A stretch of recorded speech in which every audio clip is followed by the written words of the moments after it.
How did I feel about entering the private rental market? I felt very nervous.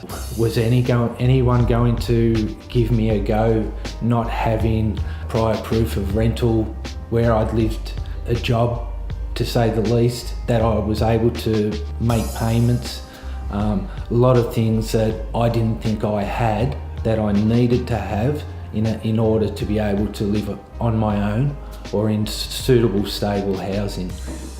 Yeah, the challenge that people with mental illness face in trying to find a property is that they have no prior rental history. Not having that history, there's a bit of a risk involved. And when you put the application up to a prospective owner that we found a suitable tenant, he'll ask us, or what's the prior rental history? Or what does he do? Where does he come from? And we're saying, well, he's part of the mental illness fellowship program.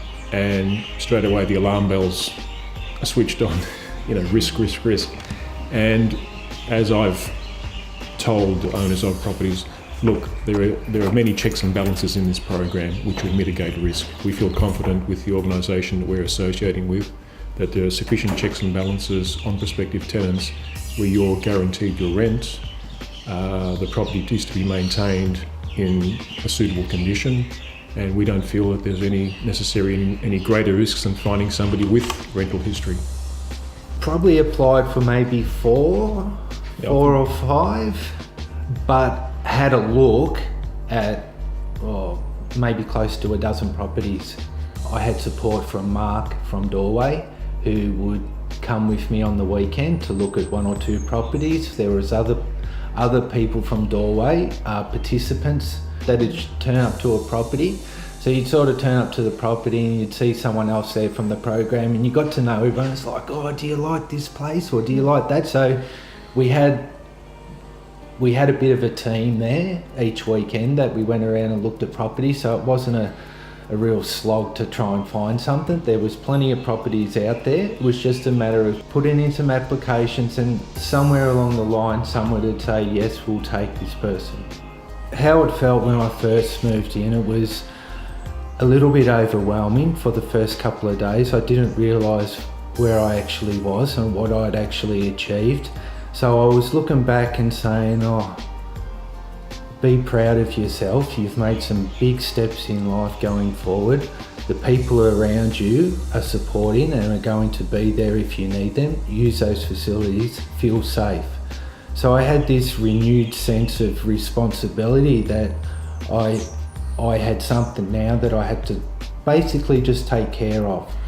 Being homeless, when I look back, was something that wasn't necessarily a choice, but when I really think back to the lowest times of not having a roof over my head, not being able to cook for myself, not being able to have family members know where I was, being able to care for myself, and all those little 1%ers that you don't take for granted if you've been through that situation. And I think for going through what I've been through, I think might just add a little bit to how I look after my place now. The successes and challenges from a real estate agent, I think we've only got to look what's around us today and see that this is a very successful Doorway project where Marc is happy in the environment he's in, he's got on top of his problems, he's able to integrate in the community and not feel embarrassed about where he's been and where he's come from. It's all about where he is today. And myself, I'm a property manager, when I walk into this place for an inspection and say, wow, isn't this fantastic? I'm very happy to go back to the owner and say, I conducted an inspection on your property today, and I'm very happy to say it's exactly the same it was 6 months ago. He's a great tenant. We're very lucky to have him as a tenant. Of course, Marc's very lucky to be here, but it's worked well for everybody. It's also turned a lot of other things around with the community, with my family, with work, and all these other things, for people with mental health problems and other issues that create isolation where you're not within that loop.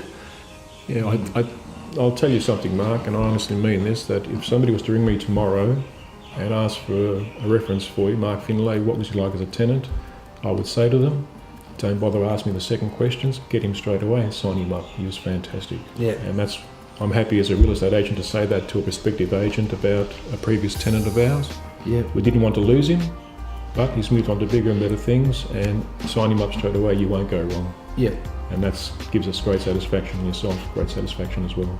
It just means that I can look back at my life and say, yeah, I've made these changes, and I've had this help, and I can look at everything that's around me and make good decisions going forward because of, you know, this interaction that I've had with good people and the program. It's just given me some direction to look forward, where being homeless and not having stable housing, you can't begin to look at things like that, like work and things that really matter to your mental health state.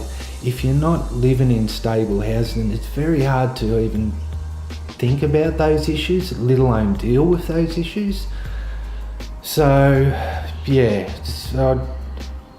it's been good for myself as well that Barry Plant Real Estate has decided to take a risk, and it's worked out for me. Selfishly, it's worked out for me. Well, it's worked out for Barry Plant, and congratulations. Thanks.